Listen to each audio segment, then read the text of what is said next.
बार भगवान कृष्ण के सम्मुख में, भगवान कृष्ण के सामने अर्जुन ने एक प्रश्न कर दिया,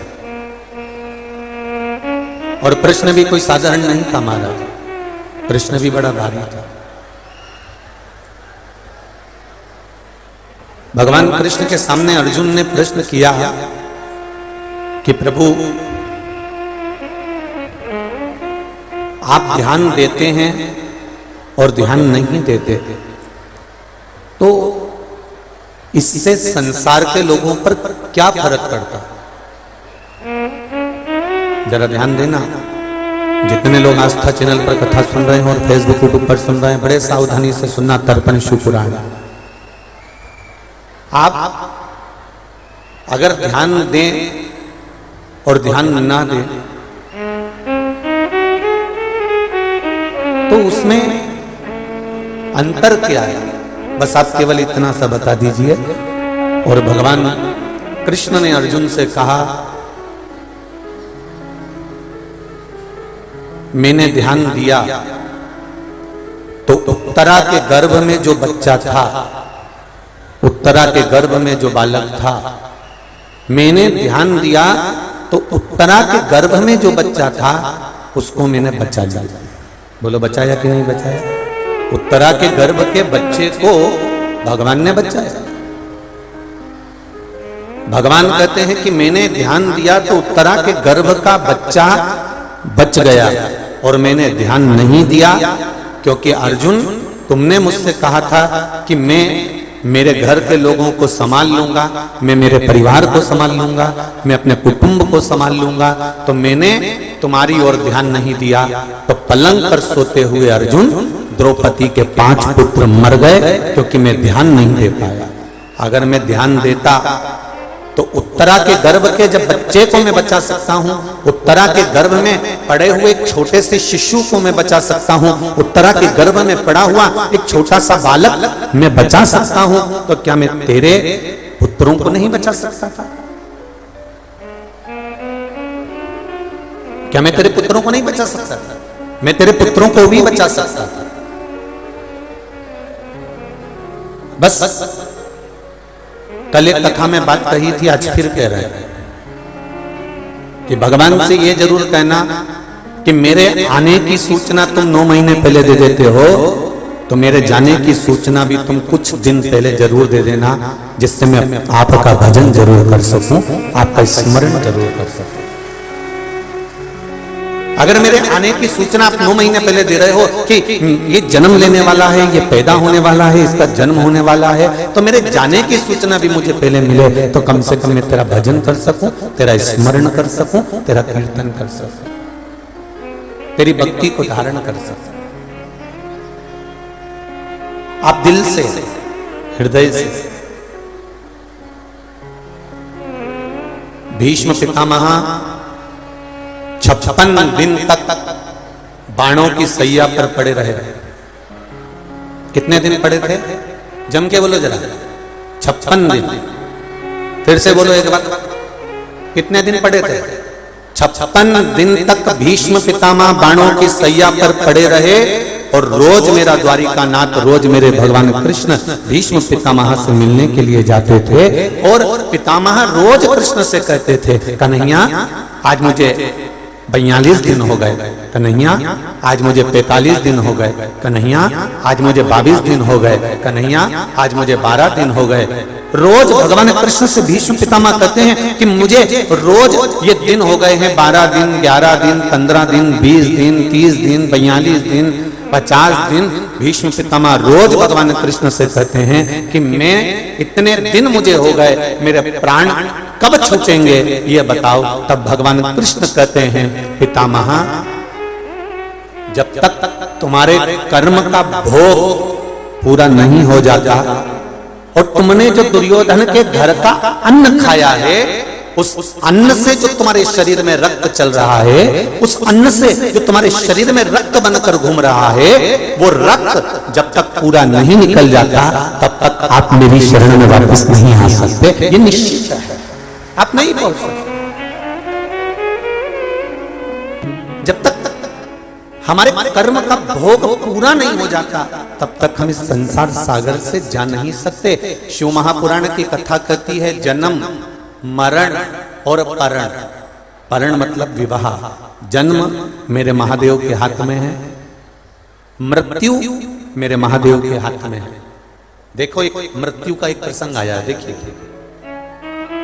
बहुत सुंदर पत्र है, थोड़ा ध्यान से सुनिएगा।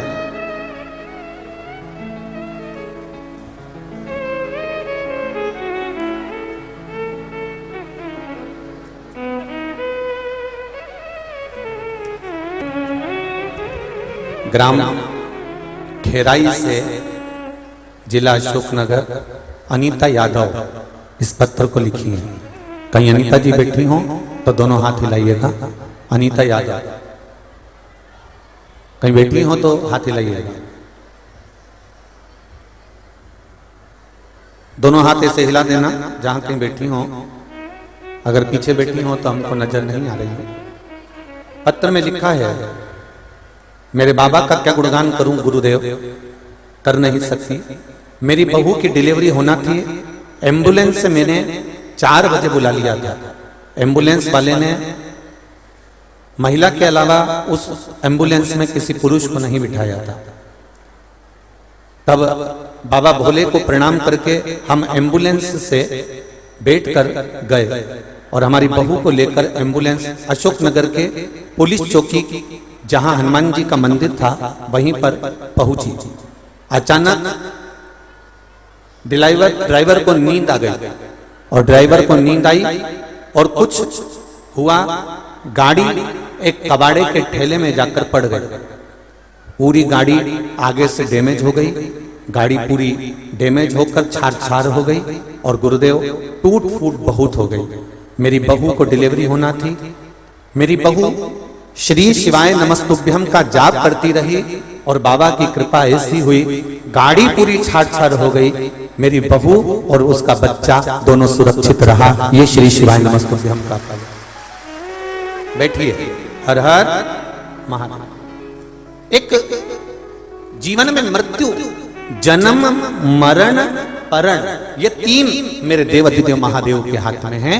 अगर कहीं का विद्वान से विद्वान भी आकर कह देता है कि तुम्हारी मृत्यु इस तारीख की है, हो सकता है वो आगे पीछे हो जाए, पर जब तक मेरा महादेव नहीं छाएगा तब तक नहीं हो सकती। अकाल मृत्यु वो मरे जो काम करे चंडाल का, और काल उसका क्या बिगाड़े जो भक्त हो मां काल का। जो शिव का भक्त हो उसे क्या सोचना,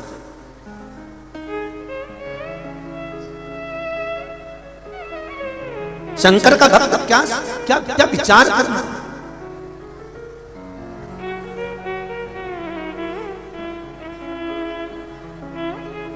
एक नौकरी नहीं लगती तो लोगों का मन उतर जाता है। हमने शंकर जी का पशुपति व्रत करा था, हमने शिव जी को 1 लोटा पानी चढ़ाया था, हम शंकर जी के मंदिर गए थे, हमने 16 सोमवार का व्रत करा था, हमने संकट सोमवार का उपवास करा था, और मेरी नौकरी नहीं लगी, और मेरी नौकरी नहीं लगी और दूसरे की लग गई। बड़े दुखी हो जाते हैं, बड़े दुखी।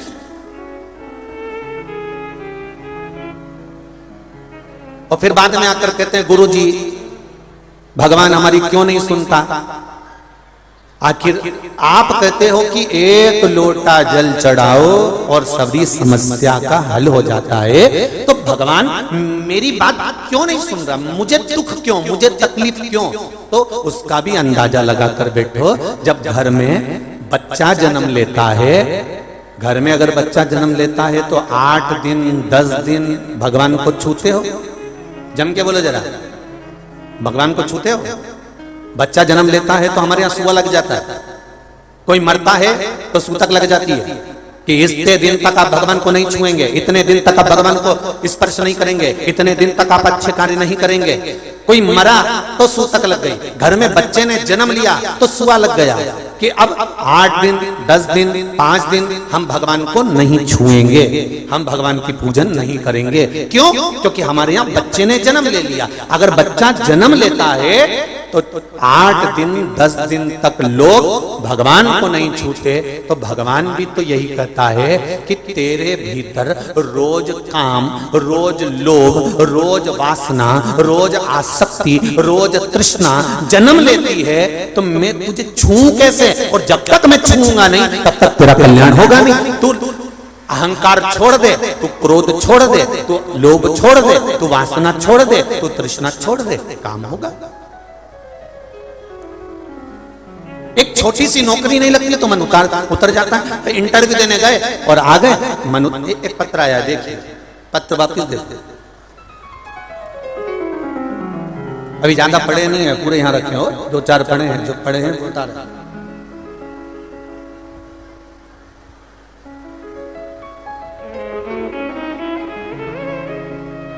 मेरा नाम इंजीनियर राजा रघुवंशी है, ग्राम पीमरी, जिला अशोकनगर का निवासी हूं। कहीं बैठे हैं तो हाथ हिलाइएगा, कहीं बैठे हो तो हाथ हिलाइएगा। महाराज राजा रघुवंशी, कहीं बैठे हो तो हाथ। अच्छा, पत्र आप ही लेके आई हैं क्या? दोनों हाथ हिला दीजिए। श्री शिवाय नमस्ते। राजा रघुवंशी है, ग्राम पीमरी, जिला अशोकनगर का निवासी हूँ। गुरुजी, मैं क्या बखान करूं एक लोटे जल का। मेरी माताजी कभी शिव मंदिर नहीं जाती थी। उनने उनकी आपकी कथा सुनना शुरू किया पिछले साल। वो जवाब आपने अभिषेक करवाया था, हमने बाबा का अभिषेक अपने घर पर किया, विधि विधान से किया, और उसी दिन मेरा जॉब का लेटर बाबा की कृपा से आ गया।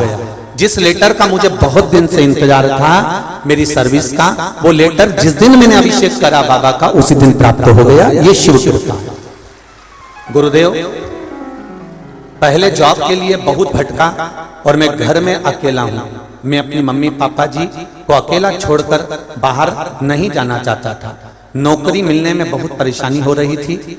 बाबा की कृपा से मैं रोज बाबा से विनती करता था, बाबा बहुत दूर जॉब लगा है, अशोकनगर में लग जाए तो अच्छा है। बाबा से विनती कर कर एक लोटा जल चढ़ाने लगा और एक बेलपत्री बाबा को चढ़ाने लगा। बाबा की कृपा गुरुजी ऐसी हो गई कि मेरा प्रोजेक्ट फिर पास हो गया और मुझे अशोकनगर में बाबा की कृपा से अशोकनगर में जॉब मिल गई। प्रोजेक्ट मैनेजर के पद पर आज मैं सर्विस कर रहा हूं। ये शिव की कृपा है, ये शंकर की उदारता। हम परमात्मा से थोड़ा मांगते हैं और भगवान कहता है ले, ये ले जा। पर भगवान से हम ये कहें कि बाबा ऐसी कृपा करना कि जो मेरे हित का हो और जो आपको पसंद हो और जिसमें मेरी जिंदगी का सुख हो और मेरे महादेव की कृपा हो, बस वही कर देना। तो भोलेनाथ अपने हिसाब से कर। मेरा शिव, आप जो मांग रहे हो भगवान से कहो कि जो मेरे हित का हो, जो मेरे आनंद का हो, वो मुझे दीजिए। बस शिव महापुराण की कथा और गीता एक ही बात कहती है कि कर्म करने में पीछे मत हटो। आप मेहनत करने में पीछे मत हटो, बहुत करो। एक बार बादलों की हड़ताल हो गई और सारे बादलों ने आपस में मीटिंग कर कर कह दिया कि अब हम नहीं बरसेंगे। इंद्र देवता से हमारी लड़ाई हो गई। 10 वर्ष तक पानी पृथ्वी पर नहीं गिरेगा, ये बादलों ने संकल्प ले लिया।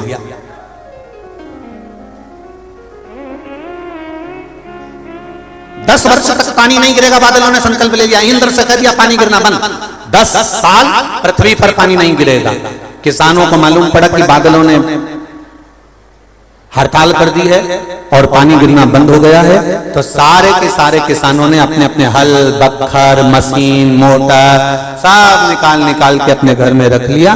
एक किसान, एक गांव का व्यक्ति, एक किसान रोज बखर चलाने जाता है, रोज जमीन को तैयार करता है।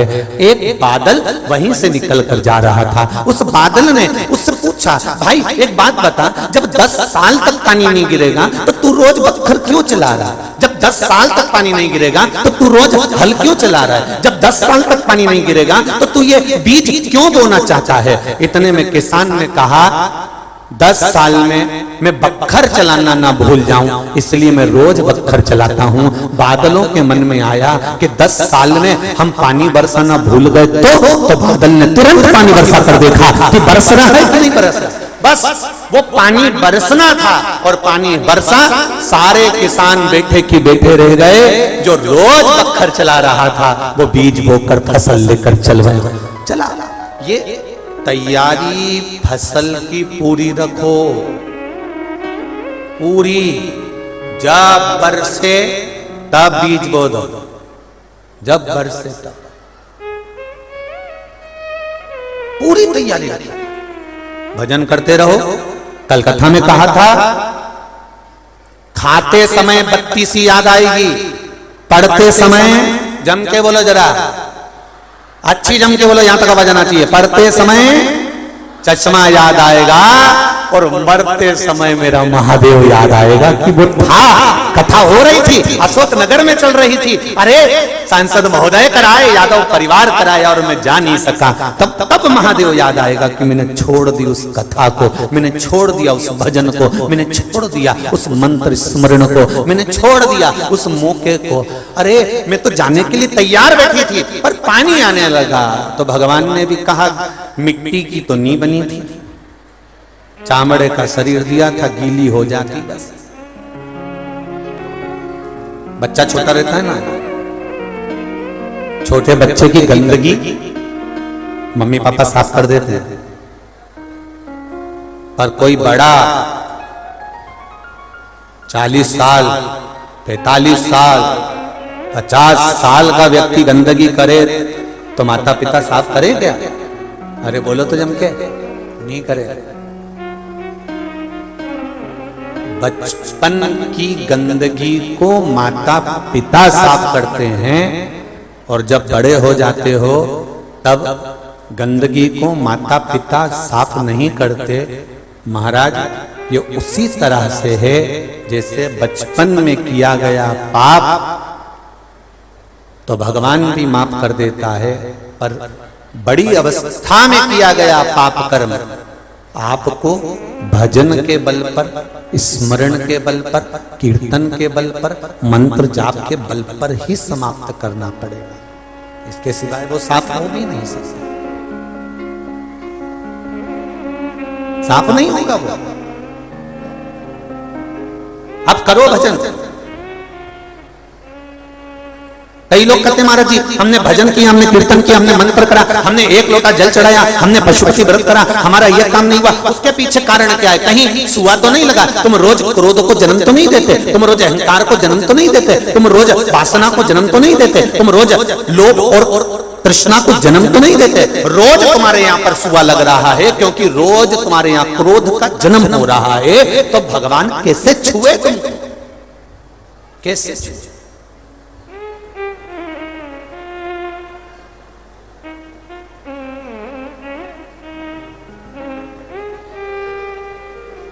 दक्ष प्रजापति को ब्रह्मा जी ने अपने हृदय से प्रकट किया।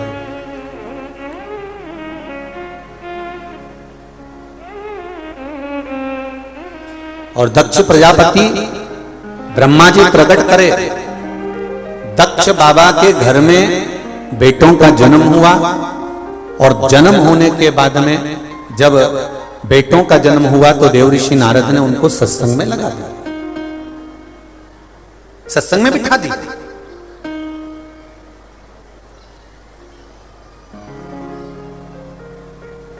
अब जरा विचार करिएगा, देवऋषि नारद ने दक्ष प्रजापति के पुत्रों को सत्संग में बिठा दिया, ले जाकर लगा दिया। अब वो सत्संग में बैठ गए, सत्संग में लग गए। अब वो चिंता मुक्त हो गए, अब उनको चिंता नहीं है।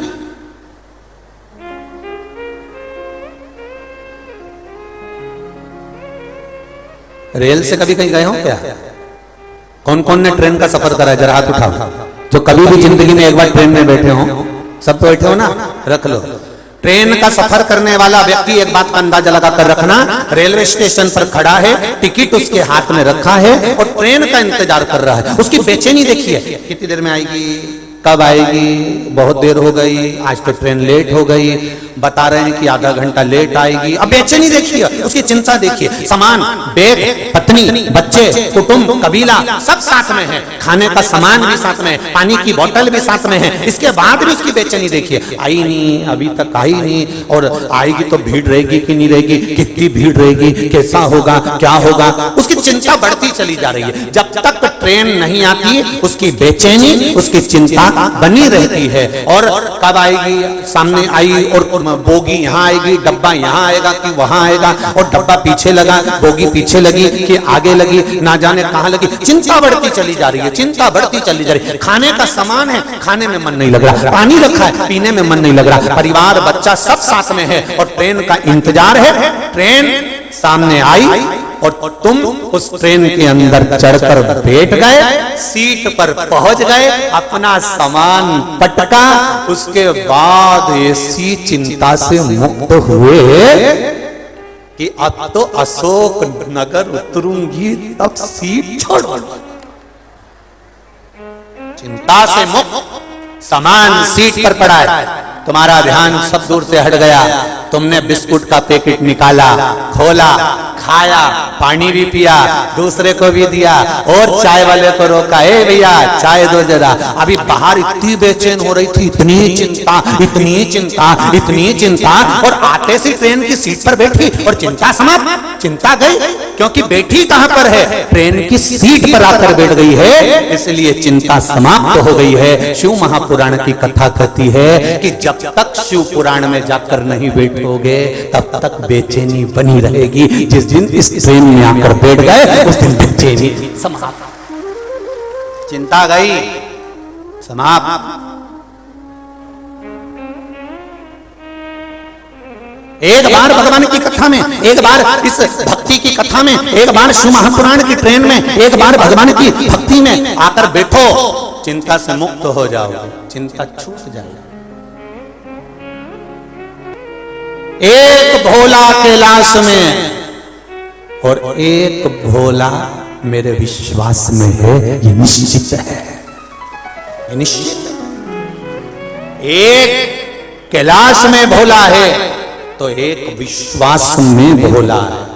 आप विश्वास करेंगे, एक लोटा जल शिव जी को समर्पित कर रहे हैं, एक बेलपत्र बाबा देवादिदेव महादेव को चढ़ा रहे हैं, तो आपका विश्वास दृढ़ है तो बाबा देगा जरूर, ये निश्चित है, पक्का।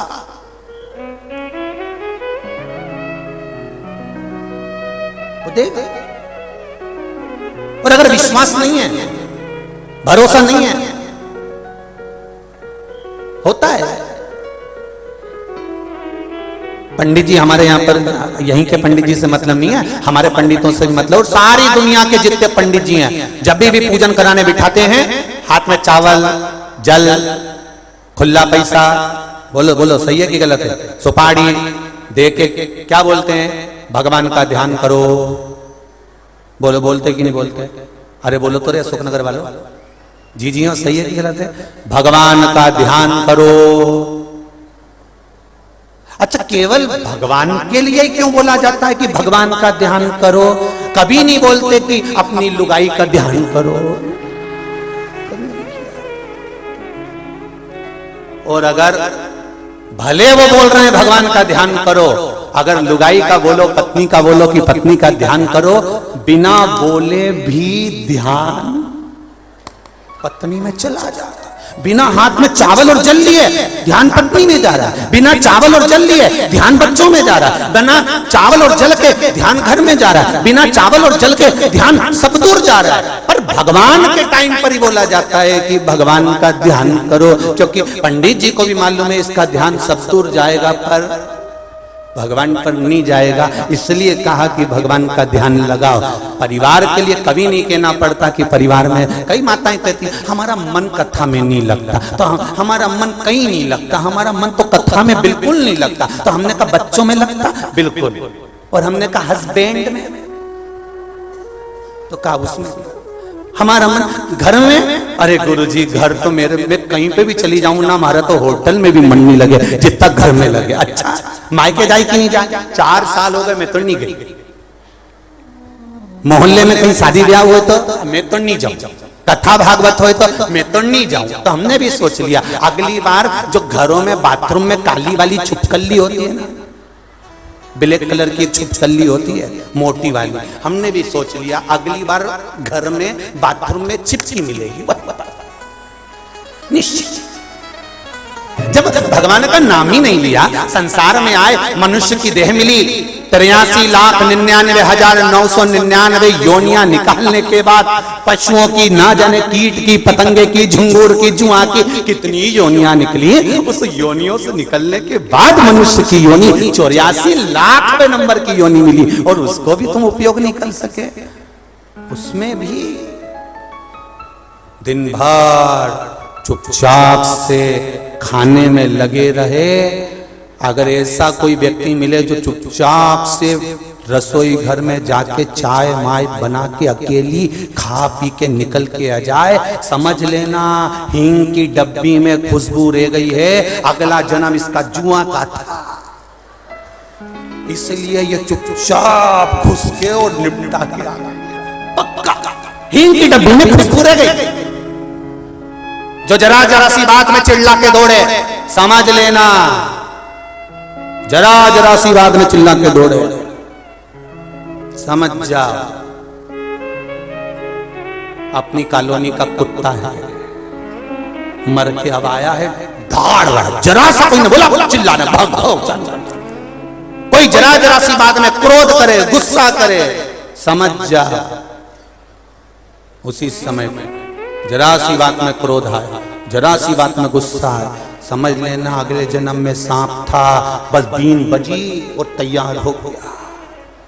समझ जा, ये हींग की डब्बी की खुशबुएं सारी इस शरीर में रहती हैं, तो इनसे पहचान बनती है कि तुम अगले जन्म में कौन थे, अगले जन्म में थे कौन। और जो भगवान की भक्ति में लगा रहे, भगवान के भजन में डूबा रहे, समझ लेना अगला जन्म गौ माता का था, चुप रहता, भजन करता, कीर्तन करता, स्मरण करता, मंत्र जाप करता। इसकी खुशबू अलग ही है, इसका आनंद अलग ही है, इसका सुख अलग है, इसका आनंद अलग है, इसका आनंद अलग ही है, इसकी खुशबू अलग है। महाराज सुख अलग है। शिव पुराण कह रही है, भगवान की कथा कह रही है, भगवान का भजन कर रही है। अपने स्थान पर बैठकर भगवान शिव की शिव महापुराण का मूल मंत्र का स्मरण, भगवान शिव से प्रार्थना कि मेरे मन के मनोरथ को, मेरे मन के भावों को आप पूर्ण करिए। सभी पितृपक्ष की जो तर्पण शिव महापुराण की कथा चल रही है, जितने लोग आस्था चैनल पर, जितने लोग फेसबुक यूट्यूब पर सुन रहे हैं, हाथ में चावल का दाना लेकर या बेलपत्र लेकर या आसन लगाकर या बिना आसन के, बिना चावल के दाने के, बिना बेलपत्र के श्रवण कर रहे हैं, तो अपने हृदय से बाबा को विनय कर कर कि मेरे मन का भाव ये है, पितृदेव श्रीमद ये शिव महापुराण की कथा श्रवण कर रहे हैं, ये कार्य सफल करना। सब मंत्रों का स्मरण करेंगे। श्री शिवाय नमस्तुभ्यं, श्री शिवाय नमस्तुभ्यं, श्री शिवाय नमस्तुभ्यं, श्री शिवाय नमस्तुभ्यं, श्री शिवाय नमस्तुभ्यं। भगवान शिव से प्रार्थना करते हुए शिव महापुराण की कथा कहती है, दक्ष प्रजापति के पुत्रों को देवर्षि नारद ने भजन में लगा दिया। एक बेटी हुई जिसका नाम था स्वधा। क्या नाम है उसका? जम के बोलिए तेरा स्वधा। जितने लोग कथा सुन रहे हैं आस्था चैनल पर, पंडाल में, फेसबुक यूट्यूब पर, तर्पण शिव महापुराण में इस नाम का उच्चारण 5 बार आप लोगों को करना है। यह स्वधा दक्ष प्रजापति की बेटी है और पितरों की धर्म पत्नी है। इस पितरों की धर्म पत्नी स्वधा का नाम लेने से अगर हमने कंडा, गोबरी, गाय का जो गोबर होता है कंडा, उसको जलाकर अगर धूप नहीं दी हो, या किसी ब्राह्मण को भोजन आदि नहीं कराया हो, या तिलांजलि तर्पण नहीं करा हो, पिंड नहीं दिया हो, या श्राद्ध पक्ष में किसी को कोई दान ना करा हो, तो उसका दोष ना लगे, उसके लिए तर्पण शिव महापुराण में पितरों की धर्म पत्नी स्वधा का नाम का स्मरण आप और हमको साथ में करना। सभी लोग एक साथ में बोलेंगे, स्वधा स्वधा स्वधा स्वधा स्वधा। बस ये 5 बार जो उच्चारण आपने पितरों की धर्मपत्नी स्वधा का करा है, जिस समय पर पितृलोक से आर्यमा देव के साथ में हमारे यहां पर आते हैं, और मेरा बहुओं से निवेदन है, बेटियों से निवेदन है, माताओं से निवेदन है, मान लो आपको कोई ब्राह्मण देवता ने कहा कि आपके यहां पितृदोष है, आपको कह दिया कि पितृदोष है, तो आपको घबराना नहीं है कि महाराज जी मुझे क्या करना पड़ेगा। पितृदोष है, एक चावल का दाना घर में से लीजिए, हथेली पर रखिए, पानी का जो मटका होता है, हंडा होता है, पानी का जो मटका है, हंडा है, जहां पर रसोई घर में तुम पानी रखते हो, उस हंडे के पास में, मटके के पास में उस चावल के दाने को लेकर जाइए, अपने पितरों का स्मरण कर कर स्वधा स्वधा स्वधा स्वधा स्वधा 5 बार बोलकर शंकर भगवान के शिवलिंग पर, तुम्हारे घर में शिवलिंग हो तो घर में, और अगर मंदिर में शिवलिंग हो तो मंदिर में, उस चावल के दाने को चढ़ा दीजिए, कैसा भी पितृदोष होगा समाप्त हो। मात्र स्वधा का स्मरण बहुत।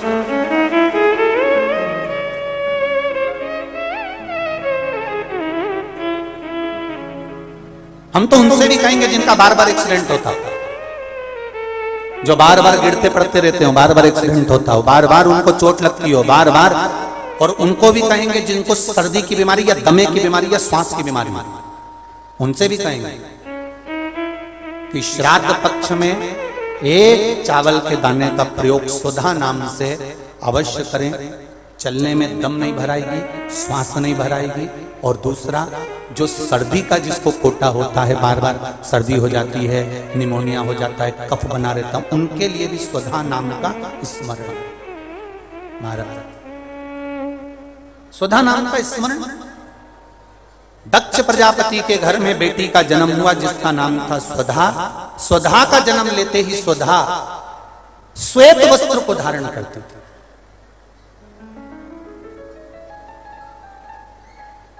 कोई वस्त्र अगर स्वधा पहन रही है तो श्वेत वस्त्र धारण कर रही है। एक दिन माता प्रसूति ने स्वधा को बुलाया, स्वधा आप इधर आओ। स्वधा आई, हाँ मां बेटी, जब घर में इतने सारे आभूषण हैं,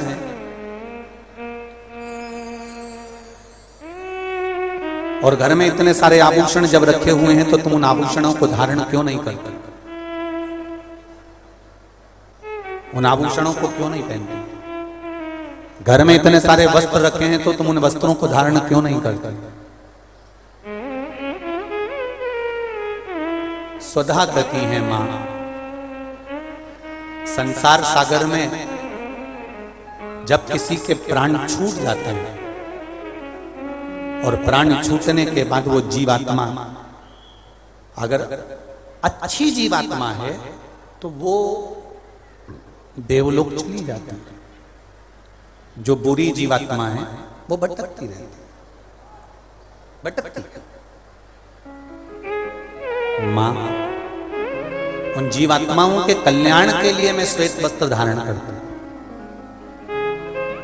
श्वेत वस्त्र, श्वेत चावल का दाना,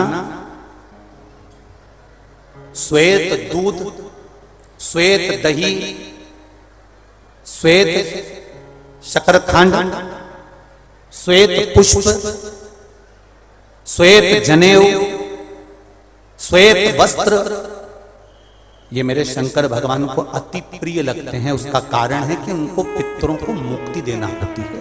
पितरों को मोक्ष देना होता है। आज एक प्रश्न किसी ने सीहोर ऑफिस में भेजा है कि गुरुजी,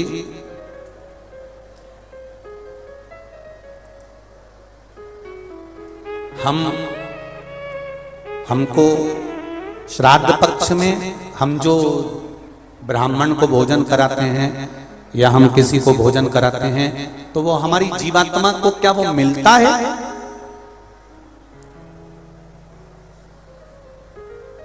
क्या विचार है भाई? अशोकनगर वालों बोलो जरा जल्दी से। प्रश्न भेजा है किसी ने। हम अगर किसी ब्राह्मण को भोजन करा रहे हैं, हम किसी को भोजन दे रहे हैं तो वो हमारी जीवात्मा को मिलता। 3 प्रश्न हैं और तीनों प्रश्न का उत्तर जरा देखिएगा, बड़ा ध्यान रखना। और जिसने प्रश्न करा है उत्तर प्रदेश से, वो ध्यान से सुनना भाई। हमने ब्राह्मण को भोजन कराया, हमने संत को भोजन कराया, हमने गुरुजी को भोजन कराया, तो वो मिलेगा। पहले तो ये अंदाजा करिए कि आप भोजन दादा ससुर के नाम से करा रहे हो तो दादा ससुर का नाम लेना पड़ेगा। बोलो सही है कि गलत है? गोत्र बोलना पड़ेगा। उसका कारण क्या होता है कि हमने पत्र लिखा और ये पत्र लिखकर हमने इसको मोड़कर हमने वो डाकघर के डब्बे में डाल दिया। हमने नाम लिखा, पता लिखा, पिन नंबर लिखा, एड्रेस पूरा लिखा, मोबाइल नंबर पूरा लिखा और हमने डब्बे में डाल दिया। अब पूरे अशोक नगर में चौराहे चौराहे पर ढेर सारे डाकघर के डब्बे लगे। इन सब डब्बों में से चिट्ठी इकट्ठी होती है, एक जगह पर आती है, बड़े डाकघर में पहुंचती है, बड़े डाकघर में से छटकर फिर एड्रेस पढ़ा जाता है। एड्रेस में तुम्हारा नाम पढ़ेगा बाद में, पहले ये पढ़ेंगे कि पिन नंबर क्या है, फिर पढ़ेंगे कि शहर का नाम क्या है। उसमें लिखा होगा गुना और गुना का पिन नंबर डाला होगा तो चिट्ठी को छाट छाट कर अलग रखते जाएंगे। अब गुना में ये चिट्ठी बड़े डाकघर में जाएगी, बड़े डाकघर में चिट्ठी पहुंची गुना के। अब वहां पर बैठकर छाटा गया कि बजरंग कॉलोनी के पास कौन रहता है, तो एलआईजी के पास कौन रहता है, तो चारभुजा नाथ जी के पास कौन रहता है, तो राजेश्वर मंदिर के पास कौन सा रहता है, कौन से वार्ड में रहता है, उसको छाट कर अलग रखा जाएगा। फिर वहां के डाकघर वाले व्यक्ति को, उस डाकिया को वो दिया जाएगा और उससे कहा जाएगा कि ये चिट्ठी पहुंचा दो। अब जरा प्रोसेस देखिए, डाली थी अशोकनगर में, इतने सारे डब्बों में इकट्ठी होकर एक डब्बे की चिट्ठी एक जगह पर इकट्ठी हुई बड़ी डाकघर में। वहां से इकट्ठी होकर फिर दूसरे डाकघर में गई, वहां से फिर धीरे धीरे डिवाइड होती चली गई। उसी तरह तुम्हारी लिखी हुई डाकघर की चिट्ठी जब वहां तक मुंबई पूना तक जा रही है और सही जगह नाम और एड्रेस है तो सही जगह पहुंच रही है। उसी तरह अगर श्राद्ध पक्ष में तुमने ब्राह्मण को भोजन कराया है, नाम और गोत्र लेकर कराया है, तो वो उस तक पहुंचता ही है, ये निश्चित है, उस तक पहुंचे। फिर दूसरा प्रश्न किया उसने, गुरुजी से पूछ के बताना कि गुरुजी तो कथा में कहते हैं कि मनुष्य की योनि छूटने के बाद फिर कौन सी योनि मिलती है, किसको मालूम। ये गुरुजी ने कथा में कहा, तो हम भी नहीं कह रहे झूठ कि हमने कथा में नहीं किया, हमने कहा। तो उसने प्रश्न करा, अगर वो दूसरी योनि में होगा तो तुमने जो भोजन दिया हो सकता है वो सांप बन गया, चींटी बन गया, झिंगूर बन गया, शेर बन गया, तो वो खीर पूड़ी खाएगा क्या? और पंडित जी को तो खीर पूड़ी खिलाने का बोलते हैं। फिर जब वो दूसरी योनि में पहुंच गया तो उसको खीर पूड़ी कैसे मिली? पंडित जी से, गुरु जी से पूछ के बताओ। तो हमारा निवेदन है, जब हम यहां से रुपया अमेरिका भेजते हैं तो वहां हमारा इंडियन पैसा नहीं होता, वहां डॉलर में चेंज हो जाता है। उसी तरह खीर पूड़ी भी डॉलर में चेंज हो जाती है, जैसा वो खाएगा वैसा उसे मिल जाएगा। जब भारत की करेंसी, भारत का पैसा यहां से डाला आपने अमेरिका तो अमेरिका में बदल गया, आपने ऑस्ट्रेलिया डाला वहां में बदल गया, आपने कहीं डाला नेपाल ले गए तो नेपाल की करेंसी में बदल गया। जब यहाँ का रुपया वहां पहुंचकर वहां के रुपये में चेंज हो जाता है तो हमने जो खीर पूड़ी ब्राह्मण को दी है और तुम्हारे यहाँ का वो जीव सांप बना कि झिंगुर बना कि शेर बना कि गीदड़ बना, उसको उस रूप में जो वो खाता होगा उस रूप में मिल जाता। डॉलर चेंज, यहाँ की खीर पूड़ी चेंज, वहां जाते से।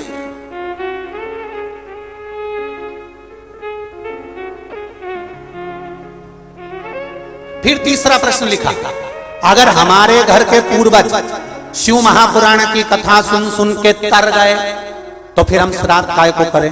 उनको तो मिलेगा ही नहीं, वो तो वैकुंठ पहुंच गए, फिर उनको श्राद्ध में भोजन कराने से मतलब क्या? तो हमारा इतना सा कहना है, यूपी वालों जो तुमने प्रश्न करा बहुत जोरदार करा रे, तो एक उत्तर और अच्छे से सुन लो कि मान लो तुमने अगर श्राद्ध में भोजन कराया और तुम कह रहे हो उनका तो मोक्ष हो गया शिव पुराण सुनकर, फिर श्राद्ध करने से कौन सा फायदा? तो तुम भोजन कराओ, ये भोजन का फल वहां जाएगा। जैसे तुमने कोई सामान या रुपया मुंबई भेजा तुम्हारे रिश्तेदार किया, और मुंबई में रिश्तेदार का मालूम पड़ा कि उनने घर छोड़ दिया, या वो कहीं चले गए, या वो कहीं समाप्त हो गए, तो वो रुपया वो सामान तुम्हारा वापिस तुम्हारे पास आ जाएगा। तो तुमने जो पुण्य करा है अगर उसने नहीं लिया तो वो पुण्य तुम्हारे खाते में वापिस आ जाएगा। इसलिए कि मां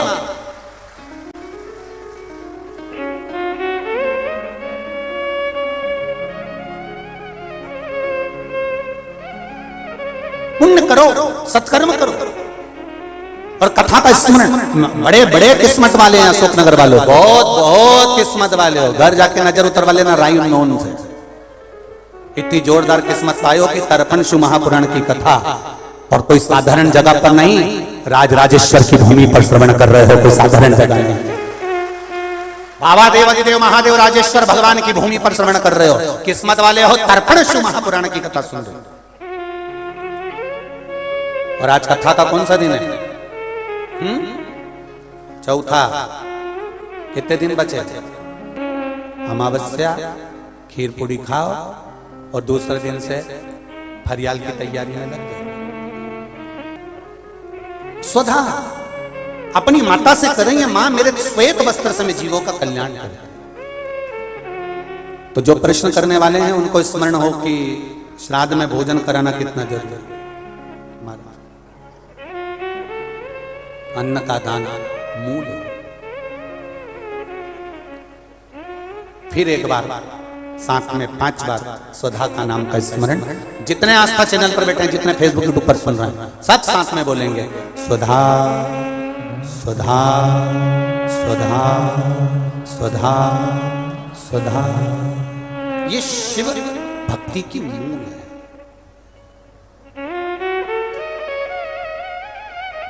शिव भक्ति। दक्ष प्रजापति के पास में प्रसूति ने जाकर निवेदन किया। माता प्रसूति ने कहा अपने पति से, अपने स्वामी से, स्वामी घर में बेटी बड़ी हो गई है, इसका विवाह करना चाहिए। और स्वधा का विवाह किससे करें? क्योंकि दिन भर तप मुद्रा में रहती है, दिन भर शांति से बैठकर भगवान शिव की भक्ति में डूबी रहती। इसका विवाह किससे किया गया?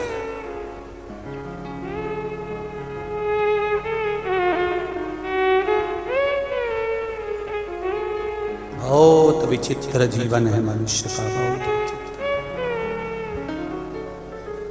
जिस माता पिता की पूरी लाइफ बच्चे की जिंदगी बनाने में निकल जाती है। किसी माता को देखो, किसी पिता को देखो, और आपका भी विवाह होगा, आपकी भी शादी होगी, आप भी माता पिता बनेंगे। एक माता पिता की पूरी जिंदगी, पूरी लाइफ बच्चों की जिंदगी, बच्चों की लाइफ बनाने में निकल जाती है। और वो ही बच्चे अपने मोबाइल के स्टेटस पे लगाते हैं माय वाइफ माय लाइफ, मेरी वाइफ ही मेरी लाइफ। तो विचार करो उस माता पिता को कितना दुख होता होगा जिनने अपनी पूरी लाइफ तेरे लिए लगा दी, पूरी जिंदगी तुझको तेरी लाइफ बनाने में लगा दी, और तुम लिख रहे हो my wife is my life, मेरी पत्नी ही मेरी लाइफ है, जिंदगी।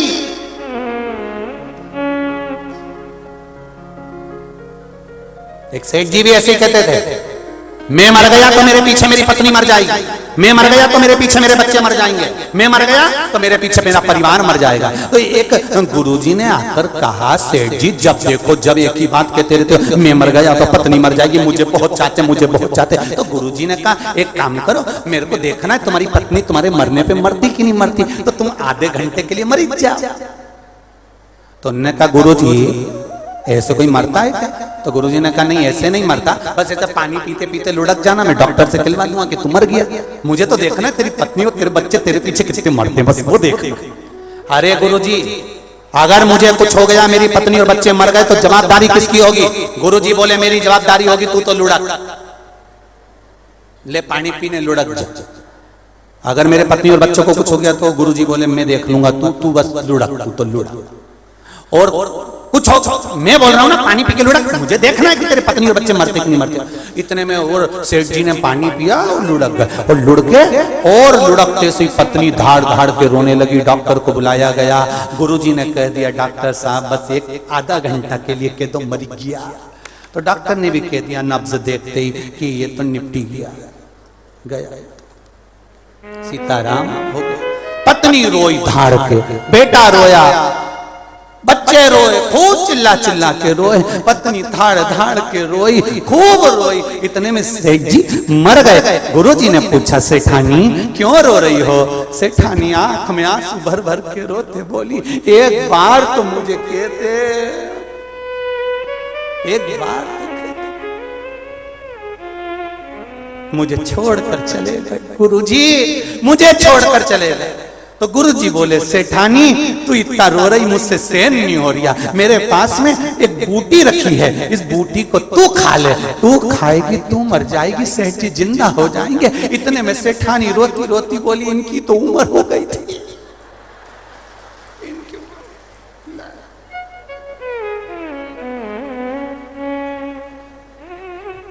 सेठ जी को आया गुस्सा, उठने ही वाले थे, गुरुजी ने चिमटा खोड़ दिया, चुपचाप पड़े रहे, हिलना ही मत, बिल्कुल पड़े रहे। छोरा रो रहा था, बेटा तू क्यों रो रहा है? पिताजी ने बताया भी नहीं कि किससे कितना लेना था और मर गए। ले ये बूटी तू खा ले, तू खाएगा तू मर जाएगा, तेरा पिता जिंदा हो जाएगा। छोरा रोते रोते बोला पिताजी परसों कह रहे थे कि अब दुकान तुझे ही संभालना, सारी प्रॉपर्टी तेरी। छोटा सा बच्चा रो रहा था, तू क्यों रो रहा है? मेरा दादाजी मर गया। तो मर गया तो अब मुझे कुरकुरा कौन दिलाएगा, अब मुझे टॉफी कौन दिलाएगा? इतने में गुरुजी ने कहा ले ये बूटी तू खा ले, तू खाएगा तू मर जाएगा, तेरा दादाजी जिंदा हो जाएगा। इतने में छोरा रोते रोते बोला गुरुजी तुम्हारे कोई आगे नहीं, तुम्हारे कोई पीछे नहीं, तुम ही खा लो।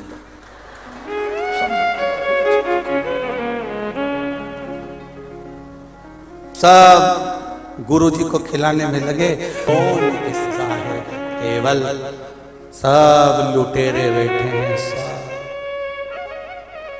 मरते ही तुम्हारी अर्थी निकली और इन्होंने तुम्हारी चादर गोदड़ी कपड़े सब बाहर, जम के बोलो जरा, जम के बाहर फेंके।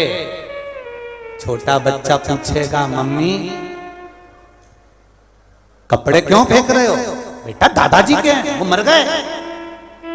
मम्मी तो चद्दर क्यों फेंक रही हो? दादाजी के हैं वो मर गए। ये गोदड़ी क्यों फेंक रही हो? दादाजी के वो मर गए। तो छोटा सा बच्चा कहेगा मम्मी वो गले की चेन निकाली थी वो भी तो फेंक दो। तो मम्मी चुपचाप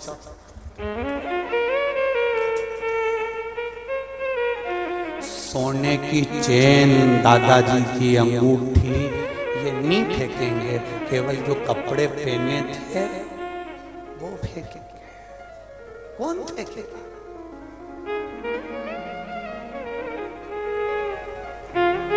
सावधान हो जाओ अशोक नगर वालों, जितने साथ में रह रहे सब चोटे हैं, कोई कम नहीं है। सावधान, कोई तुम्हारा समय चुराएगा, कोई तुम्हारा धन चुराएगा, कोई तुम्हारा व्यवहार चुराएगा, कोई तुम्हारे लिए कुछ कहेगा, जिंदगी ऐसे ही निकलती चली जाएगी और कब दिन पूरे हो जाएंगे मालूम नहीं पड़ेगा। स्वधा चिंता में पड़ी है इन जीवों का क्या होगा। दक्ष प्रजापति ने विचार करा कि मेरी बेटी का विवाह मैं अच्छी जगह कर देता हूं। बेटी अगर इन जीवों के कल्याण की बात करती है तो बेटी के लिए वर भी वो ढूंढूंगा जो जीवों का उद्धार करने वाला। बेटी पढ़ी लिखी है, उससे दुगना पढ़ा लिखा उसका लड़का होना चाहिए, वर होना चाहिए।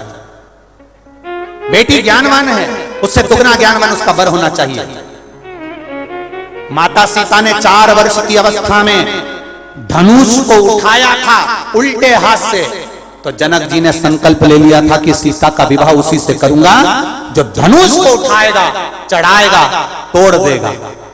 राम जी ने धनुष को उठाया, चढ़ाया, तोड़ दिया तो सीता जी के मन में भाव उत्पन्न हो गया, पिताजी मेरे लिए धनुष यज्ञ क्यों रखा। तो जनक जी ने कहा कि तूने उल्टे हाथ से धनुष को उठाया था 4 वर्ष की आयु में, तो तेरा पति वो होना चाहिए जो इस धनुष को तोड़ दे। तो जाने विद्वान है बेटी तो उससे दुगना विद्वान उसका पति होना चाहिए। दुगना विद्वान। खूब पढ़ाओ बेटियों को, खूब पढ़ाओ बेटों को, विद्या में कोई कमी मत छोड़ो।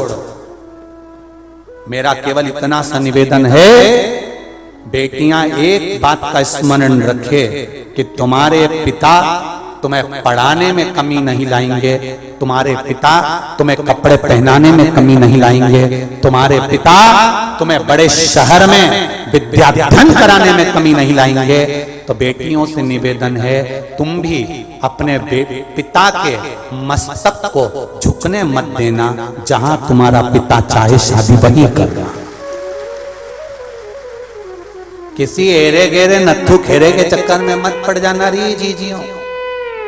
मेरा बेटियों से निवेदन है, केवल एक बेटी होती है ऐसी जो अपने पिता को पाल के मुंह से छुड़ा लाती है।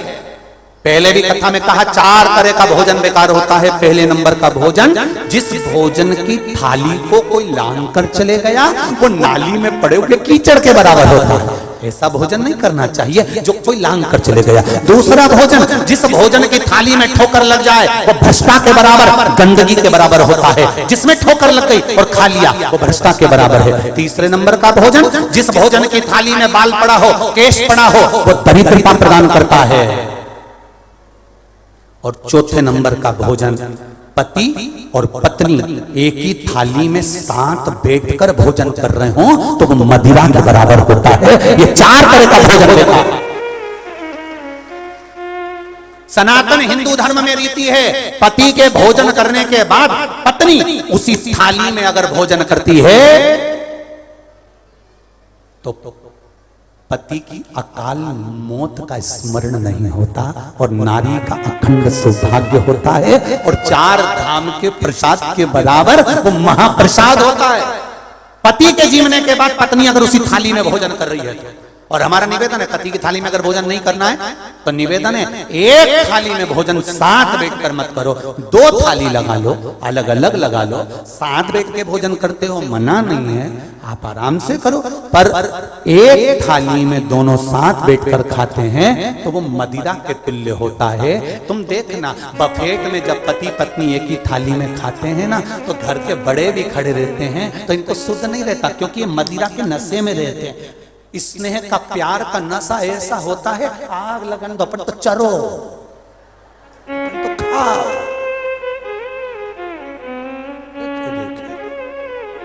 तो अलग अलग थाली लगा लो, दोनों एक साथ खाना है तो।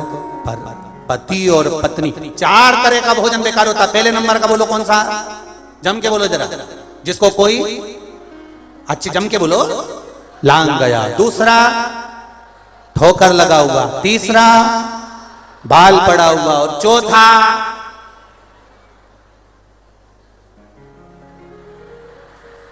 कितनी चतुर चतुर बैठी है रे राम, गजब की जगदम्बा है रे राम। चौथे तरह का भोजन है पति पत्नी एक थाली में भोजन ना करें। और एक बात और स्मरण में रहे, पिता की थाली में बेटी जब तक कुंवारी रहे अपने पापा के साथ, अपने पिता के साथ, अपने बाबुल के साथ बैठकर रोज रोटी खाए, उस बाप की अकाल मौत नहीं होती है, बड़ा रोग नहीं आता, बीमारी नहीं आती। बेटी काल का हरण कर लेती।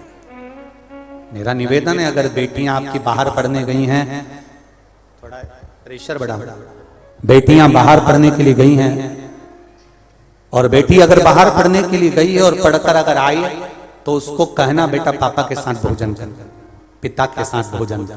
क्यों? अगर कहीं से कोई काल आ भी रहा होगा ना, तो बेटी अगर बाप के साथ बैठकर भोजन करती है, जब तक वो कुंवारी रहती है, तो पिता का सारा काल बेटी के मात्र ग्रास करने से ही समाप्त हो जाता है। वो बेटियां होती, बेटी साधारण नहीं है। मेरा बेटियों से निवेदन रहा है, पहले भी आज भी कहूंगा, एक मन में शिव महापुराण के प्रति संकल्प धारण कर लो कि हमारे पिता जहां चाहेंगे मैं शादी वहीं करूंगा। महाराज मूल मंत्र का जाप सभी लोग करेंगे, अपने पितरों को, अपने पूर्वजों के उद्धार के लिए अपनी जगह पर बैठकर बड़े आनंद के साथ श्री शिवाय नमस्तुभ्यं, श्री शिवाय नमस्तुभ्यं, श्री शिवाय नमस्तुभ्यं, श्री शिवाय नमस्तुभ्यं, श्री शिवाय नमस्तुभ्यं, श्री शिवाय नमस्तुभ्यं। स्वधा के लिए विचार करा गया कि इसका विवाह किसके साथ करें। दक्ष प्रजापति ने प्रसूति से कहा कि बेटी इतनी विद्वान है तो उससे दुगना विद्वान उसका पति होना चाहिए।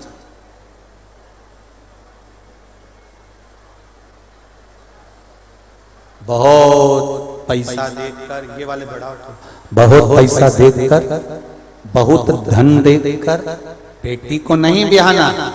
बेटी को ब्याहना तो लड़का अच्छा हो, कमाऊ हो, अपने बल पर कार्य करता, अपने बल पर करता, ऐसा वर तो श्रेष्ठ था। स्वधा किससे ब्याही जाए? तो कहा, तुरंत प्रसूति ने कहा एक काम करते हैं, पितृलोक में जो पितर निवास करते हैं उन पितृदेव के साथ आर्यमा स्वामी के जो पुत्र वर हैं पितर, उन पितरों के साथ में बेटी का विवाह कर देना चाहिए। और स्वधा का विवाह महाराज पितरों के साथ कर दिया गया। और स्वधा का विवाह जब पितरों के साथ हुआ, वहां निवास करती स्वधा पितरों के साथ में रहती है। स्वधा का एक काम था, मेरी माताओं जरा अच्छे से सुन लेना, स्वधा का एक काम था। क्या काम था उसका? कि जो नारी के गर्भ में, जो बच्चे नारी के गर्भ में रहते हैं, कल नहीं 2 दिन पहले आपको कहा था कि पितरों का काम क्या है? जब भगवान शरीर देते हैं और शरीर का निर्माण जब गर्भ में होता है, उस समय पर पितृ उस शरीर को कैसा बनाना है ये निर्मित करता है। और स्वधा क्या करती है? तो कहा, स्वधा गर्भ में जब बच्चा जन्म ले लेता है, जन्म लेने के बाद जो बच्चा दानी नारी की होती है, उस बच्चे दानी के अंतर्गत यदि स्वधा माता का स्मरण मात्र किया जाता है, तो नारी के गर्भ से, जो गर्भ नारी का होता है, बच्चा दानी जो नारी की होती है, उसमें कभी गांठ नहीं आ सकती, कभी तकलीफ नहीं आ सकती, स्वधा का स्मरण मात्र कर लेने से। क्या नाम लेना है? जम के बोलिए जरा। स्वधा। एक पत्र आया है जिसमें इसी बच्चे दानी का स्मरण कराया, इसको देखिए।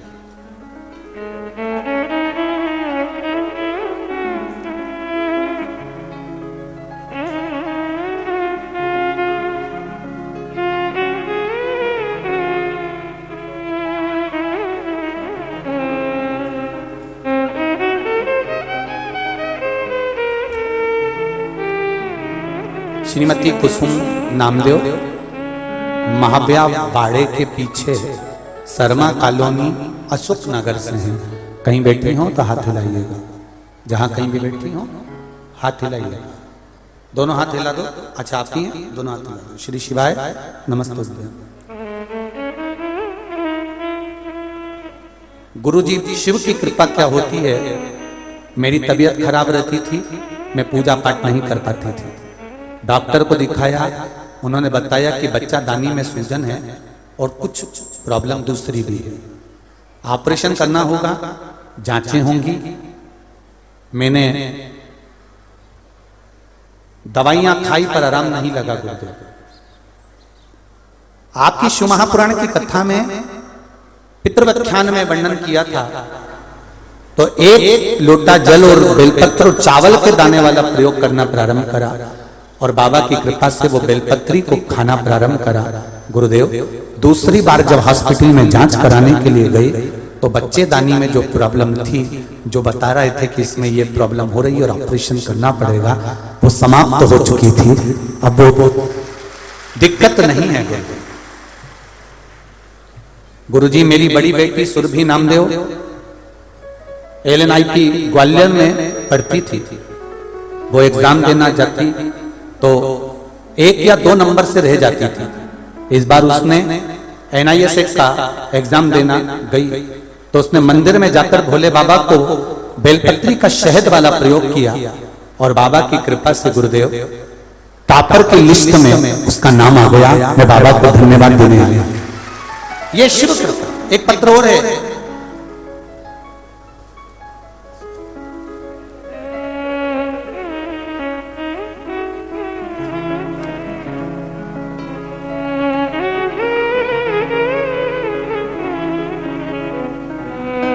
मैं बबली रघुवंशी अशोक नगर की रहने वाली हूं। कहीं बैठी हो तो हाथ हिलाइएगा।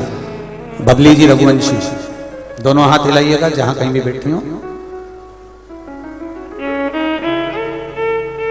मैं शब्दों में क्या वर्णन करूं, महादेव ने मुझ पर ऐसी कृपा करी है कि जितना मैं धन्यवाद दूं कम है। मेरे पिताजी के 3 महीने पहले कैंसर हो गया था और हम सब ने हिम्मत तोड़ दी थी।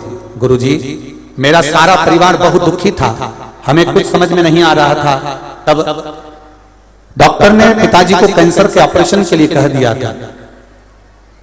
पिताजी के मुख से एक ही शब्द निकला कि डॉक्टरों में भी बड़ा डॉक्टर सियोर वाला महाराज कहता है कि वो देवाधिदेव महादेव है। एक बार कुबेरेश्वर धाम चलते हैं, वहां से रुद्राक्ष लेकर आएंगे, उसका पानी पिएंगे, मेरा विश्वास कहता है कि कैंसर समाप्त हो जाएगा। हम रुद्राक्ष लेने गए, रुद्राक्ष वितरण बंद हो गया था। वहां से कंकर उठाकर लिया आए, कंकर में शंकर बसता ही आप कहते हो गुरुदेव, और वो कृपा हुई। उसी कंकर का जल पीना प्रारंभ करा। बाबा की कृपा से दूसरी बार जांच कराई तो कैंसर समाप्ति पर था। ये शिव कृपा। एक पत्र और आया है, हेमंत जी चतुर्वेदी चौबे तुकवासा जिला शिवपुरी से हैं। कहीं बैठे हो तो हाथ हिलाइएगा। आप ही हैं, दोनों हाथ हिला दो। श्री शिवाय नमस्तुभ्यम। मेरे पापा के कुछ दिनों से दर्द था, डॉक्टर को दिखाया हमने तो डॉक्टर ने कहा कि हड्डी में गैप आ गया है और ऑपरेशन करना पड़ेगा। बहुत तकलीफ होने लगी, बेड पर रहने लगे। जब बहुत ज्यादा तकलीफ बढ़ गई तब बेलपत्र और रुद्राक्ष का पानी पिलाना चालू किया। 7 दिन बाद दिखाने के लिए डॉक्टर को फिर गए तो डॉक्टर ने हड्डियों में गैप बता दिया था। वो गैप 7 दिन रुद्राक्ष का जल, बेलपत्र और जल शिव जी पे चढ़ा हुआ दिया तो डॉक्टर को भी अचंभा पड़ गया कि वो गैप समाप्त हो चुका था। उसकी एक्सरे भी हम भेज रहे हैं गुरुजी। ये शिव है, ये शंकर है कि बाबा की कृपा किसको कहते हैं। बैठिए भैया। श्री शिवाय नमस्ते। शिव कृपा किसको कहते हैं? फिर निवेदन करूंगा, जितने श्रवण कर रहे हो, चाहे टीवी पर, चाहे मोबाइल पर, चाहे इस अशोक नगर की पावन धरा, दिल से कहता हूं ये शंभू है, खाली नहीं छोड़ेगा, 3 महीने में फिर भर कर भेजेगा। ये निश्चित छोड़ता नहीं, छोड़ता नहीं। आप दिल से श्रवण तो करो। कितनी कृपा हुई है, केवल अशोकनगर वाले नहीं, आसपास के सारे बेल्ट के लोग कथा को सुनने के लिए आ रहे हैं। आप भले डीजल खर्च कर कर आ गए, पेट्रोल खर्च कर कर आ गए, अपना समय लगा कर आ गए, तो बाबा क्या देता है ये तो आपको मालूम पड़ेगा। ये तो शिव कृपा, उसकी करुणा बिना नहीं हो सकती।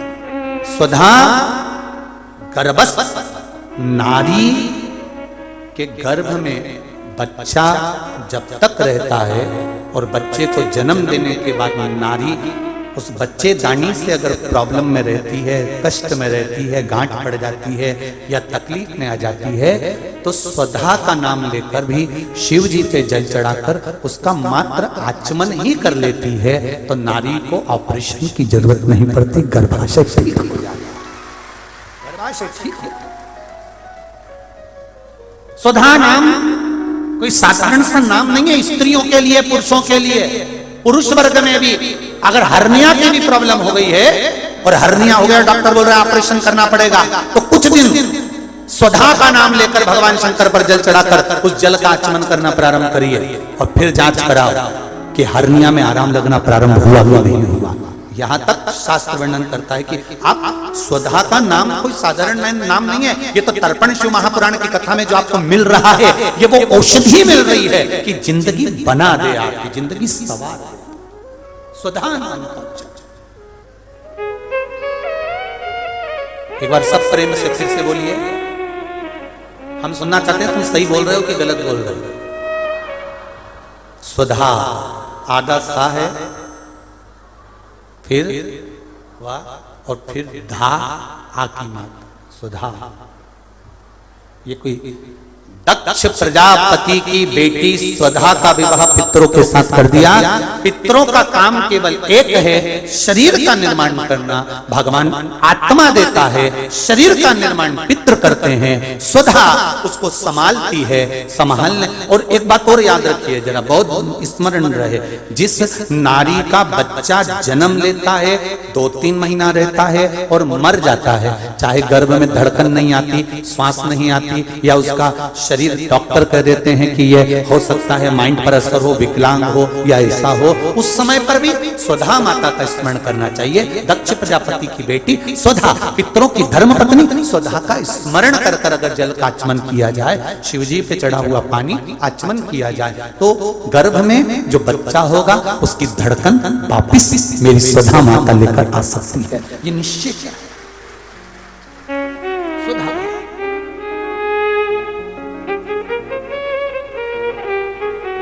स्वधा का विवाह कर दिया पितरों के साथ। स्वधा ने तप कर, बहुत तप किया, बहुत तप।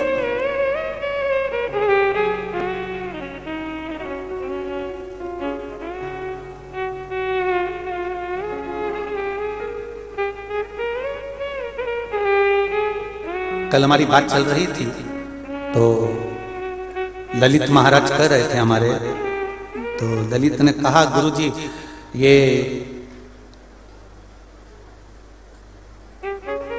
अगर मान लो कोई सांसारिक जीव है और उसकी गति नहीं हो रही, उसकी मुक्ति नहीं हो रही, तो उसकी मुक्ति का उपाय क्या हो सकता? हमने कहा शिव महापुराण की कथा जो सुनते हैं वही एक उपाय है।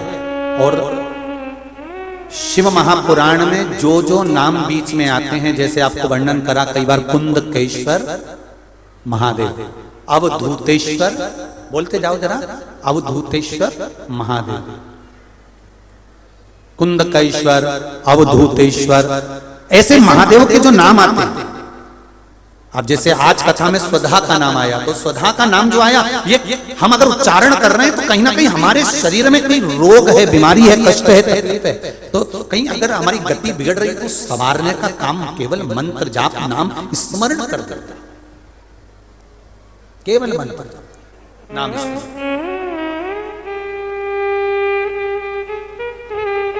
जिस नारी का बच्चा जन्म ले रहा है, मर रहा है, धड़कन नहीं आ रही, 2-3 महीने रहकर गिर जाता है, गर्भ नहीं ठहरता, उसको भी सुधा का स्मरण करना चाहिए। अमावस्या है, शाम के समय घी का दिया नदी के घाट पर, तालाब पर, कुएं पर। शहरों में अगर नदी तालाब नहीं है तो आपके घर में जो मटका है, हंडा है, शहर वालों, गांव में अगर नदी तालाब हो, अपने शहर में हो तो वहां लगाओ, और अगर नदी तालाब नहीं हो तो पानी का जो हंडा मटका रसोई घर में होता है, अमावस्या के दिन शाम को वहां भी दिया लगा सकते हो। अगर नहीं है नदी तालाब बावड़ी कुआं तो अगर है तो वहां जाओ, नहीं हो तो वहां जाओ, पर लगाओ। स्वधा स्मरण, स्वधा ने तप किया, उस तप का बल बढ़ा, और तप बल के कारण स्वधा के यहां गर्भ के सम्मुख में 3 बेटियां प्रकट हो गई। अब देखिएगा जरा, बहुत ध्यान देना इस प्रसंग पर। पितरों की बेटियां स्वधा के गर्भ से प्रकट नहीं हुई। आपके गर्भ में अगर भगवान ने संतान दी है तो संतान देने वाला भी भोलेनाथ, और गर्भ में संतान को 9 महीने तक स्वस्थ रखने वाला भी। 9 महीना अगर गर्भ में संतान है तो उसको स्वस्थ रखने वाला भी भोलेनाथ। स्वधा के गर्भ से बच्चे नहीं हुए, पितरों की धर्मपत्नी के गर्भ से संतान नहीं हुई।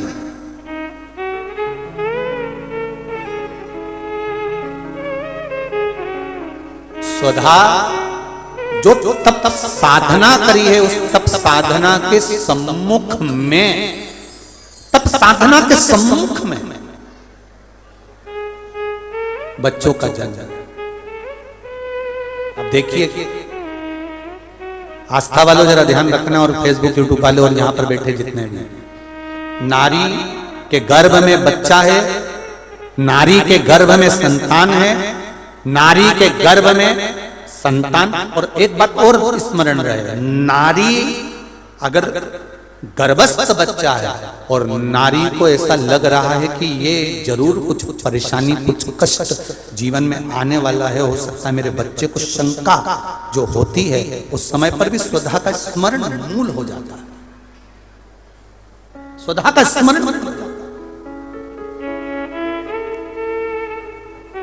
हम तो कहेंगे,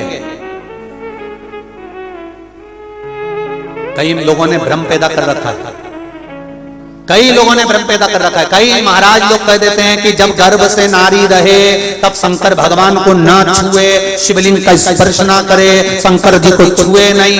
ना जाने कौन से महाराज ने कह दिया, एक आध बार मिल जाए तो पकड़ के सियोर लिया, जिसने कहा। जब शिव महापुराण की कथा कर रही है, अकाल मृत्यु वो मरे जो काम करे चंडाल का, और काल उसका क्या बिगाड़े जो भक्त हो महाकाल का।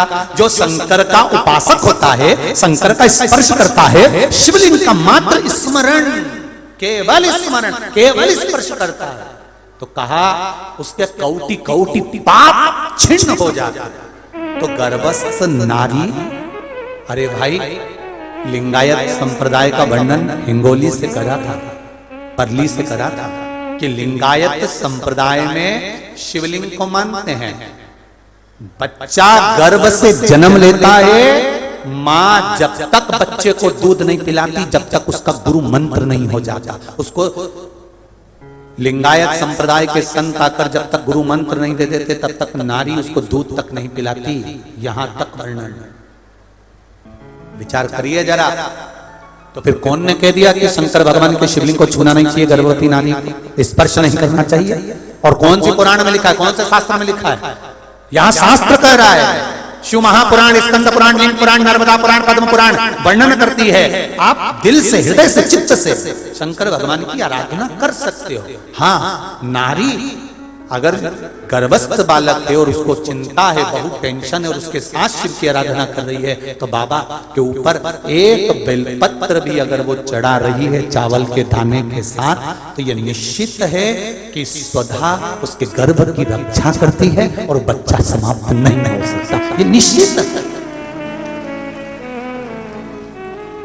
सुधार,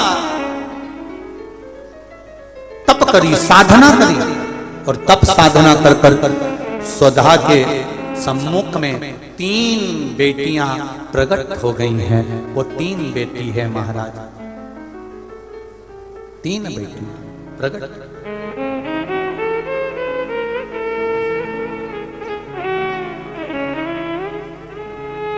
महाराज मैना, धन्या और कला, ये 3 बेटियों का प्रागट्य सम्मुख में हो गया। आप देखेंगे कल की कथा में कि मैना, धन्या, कला, इन तीनों के नाम से जिसको स्वप्न में सांप दिखते हों, मरे हुए व्यक्ति नजर आते हों, या घर में बार बार घात आ रही होती है, तो पितरों की 3 लड़कियां मैना, धन्या और कला, इन तीनों के नाम से पीपल के पत्ते की बंदरवाल कैसे बांधी जाती है, जिससे घर में सांप भी नहीं निकलते, स्वप्न में सांप नहीं दिखते, और घर में कोई गलत कार्य नहीं होता। जैसे बच्चे गलत संगत की ओर नहीं जाते, मदिरा पान जुआ वैश्यावृत्ति इसकी ओर ना जाएं, वो कथा कल की कथा में लेंगे और पितरों की बेटियों के चरित्र को आगे बढ़ाएंगे। तो आज यहाँ पर भगवान गणेश जी महाराज का प्रागट्य हो रहा है। भगवान देवाधिदेव महादेव पधार रहे हैं गणेश जी को लेकर माता पार्वती के साथ में,